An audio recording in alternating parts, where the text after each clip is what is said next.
here's my face, but I'm the Eric Freeze, and today we're looking at this 48-inch Hunter Discovery.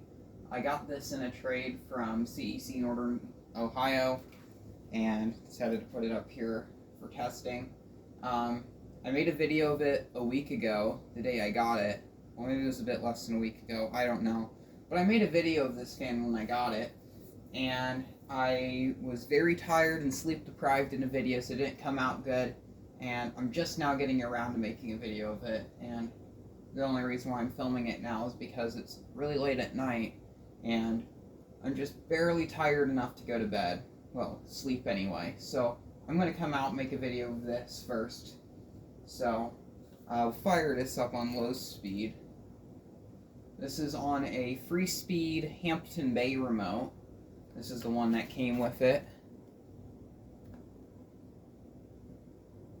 I think this remote came off of a Hampton Bay Reddington 4, but I was also told from the person that gave me this fan that there was other fans in the house that use this remote. It's kind of a confusing thing. I could go on about that for a bit longer, but maybe I will during spin down because this thing has good bearings.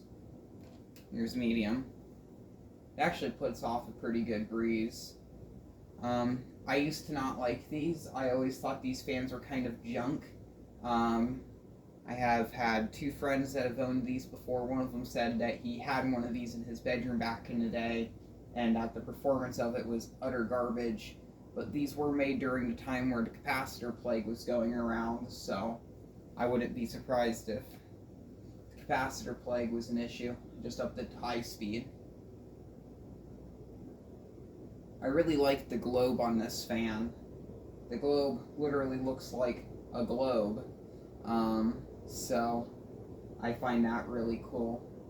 I might, like, if I ever put a fan up in my bedroom with a bowl light, I'll probably steal the light kit off of this and put it on the other fan, whatever I put up in there. Here's spin down.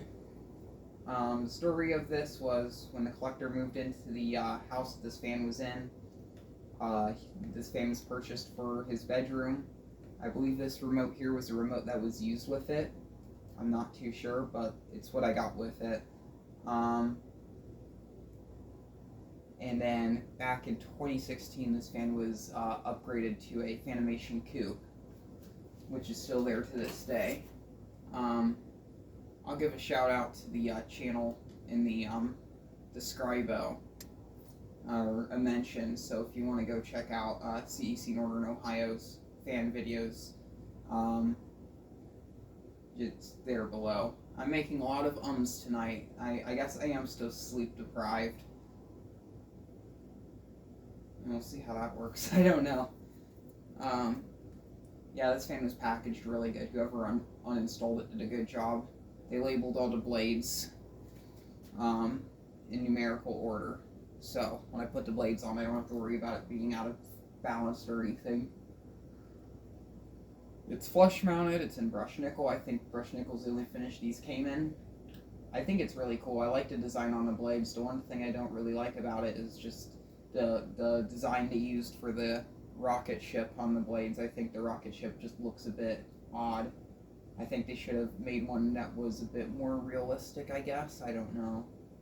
I personally think the blades would look cool without the rocket and just like the galaxy print on it. I think that looks like really cool. The fan itself performs really good. This is pretty much a reskinned Stratford 2 or Stratford 3. The vent pattern's a bit different. I think Hunter used this vent pattern on some of the other fans, but I did film a Stratford 2 on this channel, and this fan is pretty much almost identical to that, all the way down to how it mounts to the ceiling. It has the same mounting bracket and canopy setup. This one actually came with the canopy ring, which is nice. Once again, whoever whoever uninstalled this fan did a really good job. I'm really tired right now, so yeah, I'm screwing a lot of things up. I have two 69 watt traffic light incandescent bulbs in the light kit of this fan. Mostly because it's winter time and it gets really cold in here, so I want a good light bulb thing, I guess. I don't know. I got another fan from this individual, and that one will probably be going up next here for testing. Depending on my mood, which earlier I felt ambitious and I was going to take this fan down after the video, but now I'm not sure. This might stay up another day. I'm going to Habitat tomorrow, and once again they have a whole bunch of fans there, so I might be buying a bunch of fans that I don't need. But mostly go in there because they have Christmas stuff, so yay. Yeah, the bearings on this are really good. I'll go up there and reverse it right now. Do a 0 to high in reverse. Show the light kit. So this turns off like that, but when you turn it on, it has a really slow. It dims up really slow. I find that very interesting.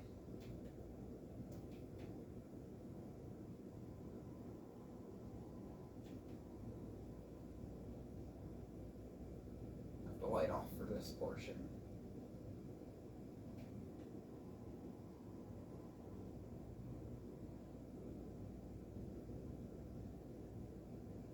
I believe the receiver inside of this, it uses triax to control the fan, so no relay clicking noises like my Kichler remote receivers. I really liked those because of that. I liked hearing the click and knowing that the fan is turning on and that it changes speeds. With this, you get the LED on the remote, but you don't get any sort of recognition from the fan, no beep or click or anything, so you don't know if you changed the speed. So if I drop this fan to low, it's not like you can't easily tell that the fan was changed to low. At least I can't tell. Maybe you can. I see that there's a light on the remote. Now I'm starting to see that it's slowing down, but run it back up to high. But you'll press a button on the remote and the light will light up, but you don't know if it did anything. Like that's what happened earlier with the light. Now normally these use triax for the light. Do a reverse in motion. This thing actually has a good bit of power to it.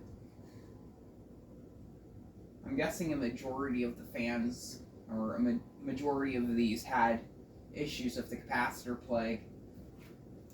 Mostly because all of the ones I've seen, they've had, well, I've heard of people having, they've had issues where either they don't have medium or low speed, or they don't have high speed, or they don't spin fast enough, things like that.